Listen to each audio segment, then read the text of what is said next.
What is up, YouTube? Every now and then, life just calls for a simple arm day. Training is always needed to have specific programs and goals and missions, and you got to fix injuries and get stronger where your weaknesses are.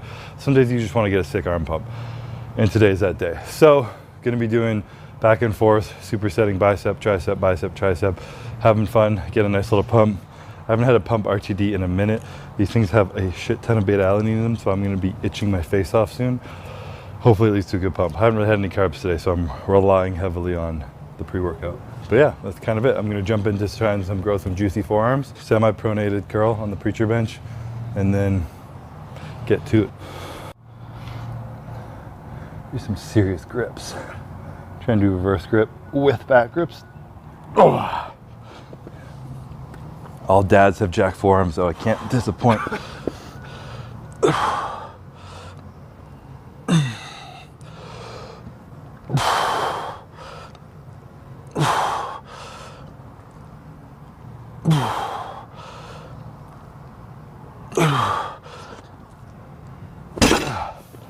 I'm trying to do like a full rep, quarter of the way up, pause, really squeeze your forearms, feel it kind of all the way come up here, up and down, just to have a nice little extra contraction in part of the stretch.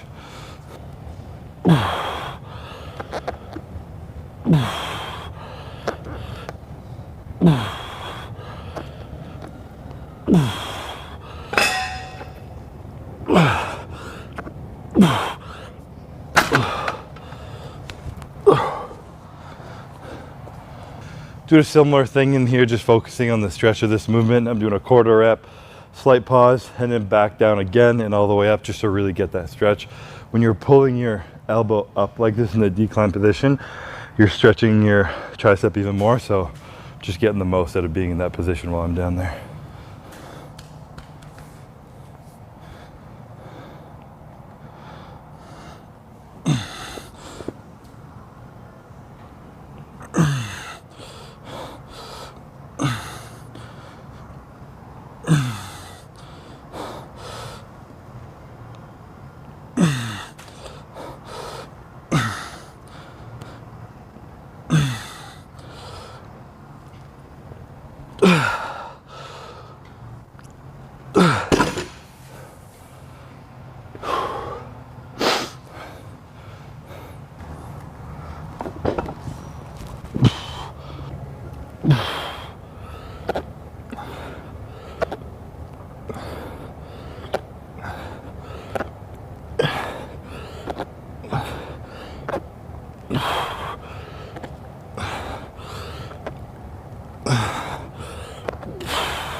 Semi going back to my roots in this workout.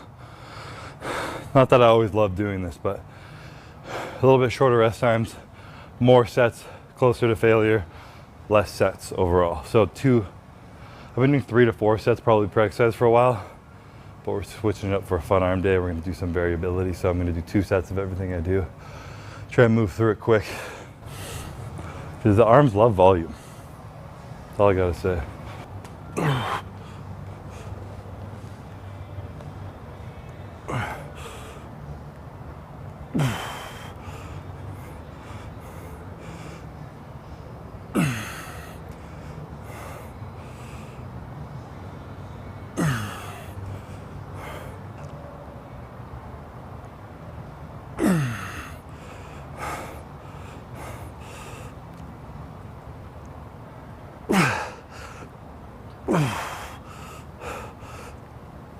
Oh, damn.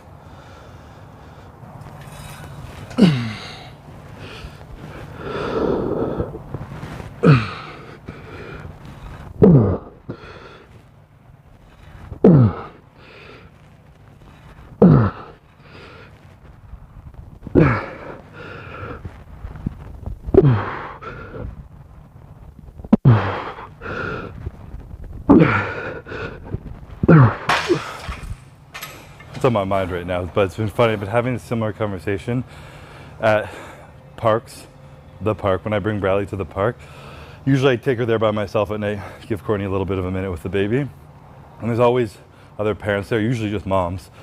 And they're like talking, whatever. I'm like, oh yeah, we have another baby at home in 4 weeks. I'm like, oh, a boy or a girl? I'm like, a girl. And they're like, oh, are you gonna try for another? Always like the first question. I'm like, why? Like, so we can get a boy. And I'm like, I've always like think that question is so funny when people go that way, but I get it because I was there too, and I did used to kind of want a boy, and then I had a girl, and I'm like, fuck, girls are so much better. And then I'm like thinking about why. And this is what I say to these parents. I'm like, honestly, I'm super grateful I had a girl first, because I fucking love being a girl dad. To like, it's an excuse to be soft and to love more and to show more affection and all these things. But having that thought made me realize, oh wow, little boys need that too. Like, just because it feels easier, in my experience at least, and I think in our culture, I don't want to assume, to show more soft, gentle love towards, affection towards a girl than a boy. So I think a lot of people have sons and they're like, well, I need him to be tough. The world's hard. He got to shape up. If he falls and hurts himself, he needs to be tough. But often that just makes a more anxious, insecure boy who doesn't know how to feel or be seen in his emotions, so he doesn't access them, so he suppresses them, and then he numbs, and then it comes out in anger and has all these other issues. But people don't get it. And moms will literally be like, it's usually moms there, but they'll be like, well, that's my job. I can love them. And I'm like, well, a boy still needs their dad to love them and show affection too. And I never really thought about it because I wasn't a kid, I wasn't having kids, but like, when I had Bradley and I like just want to hold her and squeeze her and she cries and I kiss her and I hug her, I'm like, would I have innately felt the same towards a boy? Or because subconsciously maybe I didn't get that as much compared to my sister or see Gord do that, then it would have been different. And it's a super interesting like conversation that I always say that, like everything I just said to a parent, and they're always like, I don't know. They don't really like talking about it, which is fair. Like, they're asking me about random questions, not trying to get deep at the park. But I find that so interesting, and I think it's such a reason why there's a lot of men right now who feel like kind of stuck. And I also really believe that feeling alone and suppressing emotion leads to anger, which leads to violence. So a lot of, I think, crime and shit is from young boys, babies, not being loved the way that they need to and feeling safe to express the way that they need to.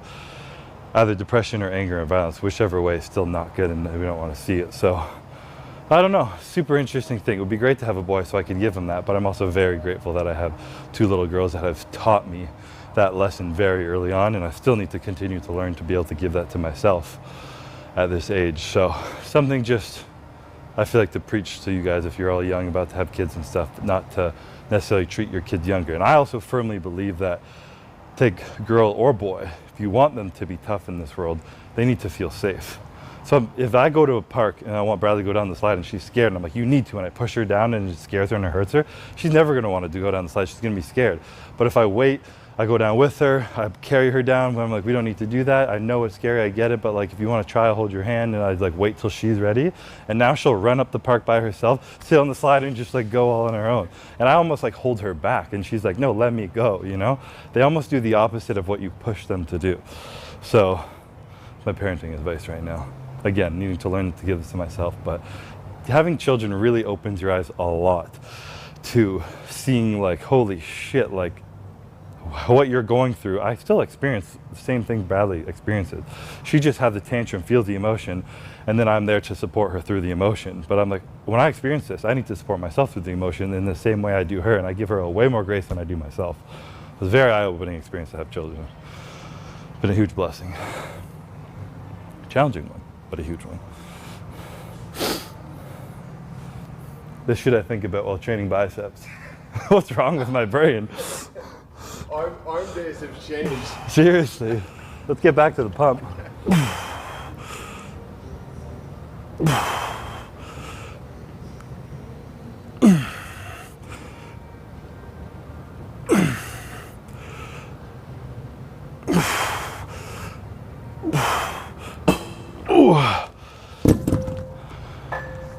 Drop set.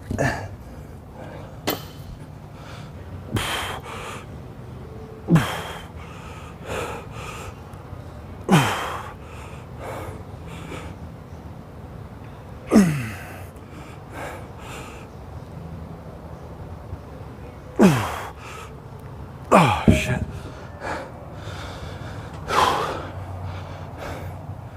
This will forever be my favorite bicep exercise. I also really think doing this more consistently, because I've already said this many times, you're strengthening yourself in a stretch position for better posture. But getting that deep stretch in your bicep and letting it hang and then contract, it's not very often you strengthen your bicep in this motion, but you're often use it and like fucking, if something falls or you like panic and grab something and pull, that's where people tear their biceps. If you're jacked and you just do this all the time and you build that adhesion so that your arm walks around like this and you're never strengthening it like that, I thought people tear their biceps. I don't want to do that. My biceps are small enough as they are. I'm not risking that shit.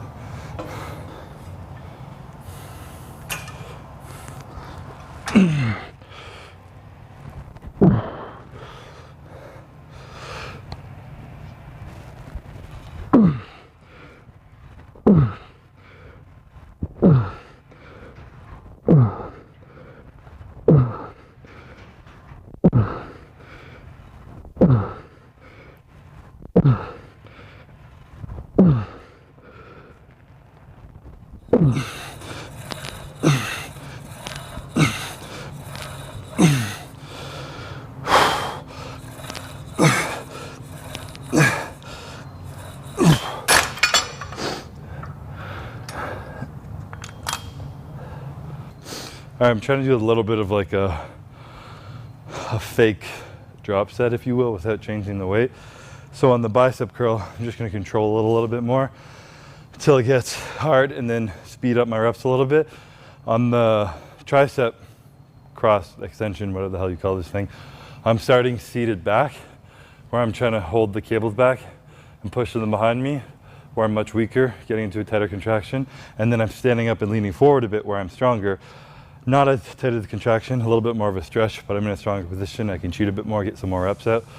So, what do you call that? Mechanically advantageous drop set. Sounds legit.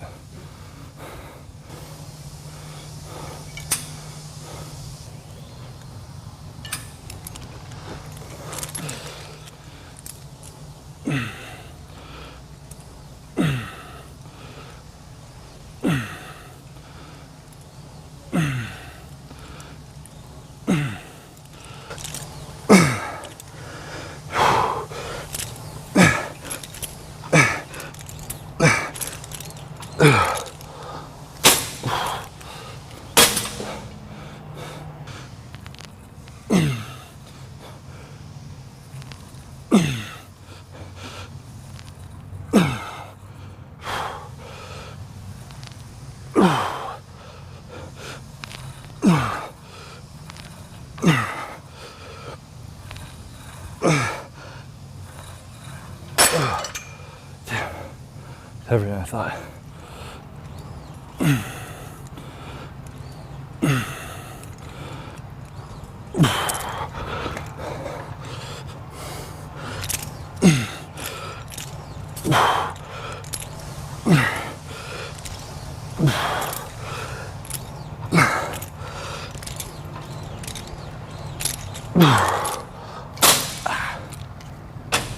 Gentle. Don't break the machines. Oh. All right, we're gonna finish with a nice little drop set, because what the hell else do you do on arm day?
I just wanted to get 30 reps, and that was harder than I thought.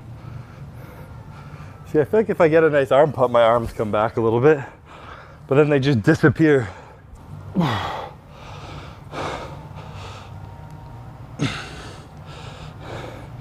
Yeah, you can tell they're just smaller because when they're full of blood, there's no detail, but there's still some size.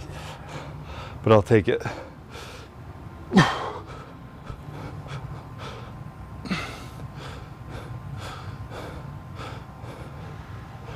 I will say my shoulder mobility is much better at doing this now. When I was bodybuilding, I was like crunched over. Yeah. Ah.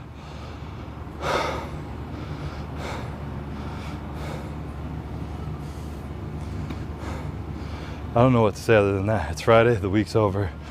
Got a nice arm pump before noon. It was a good week. I guess thanks for watching.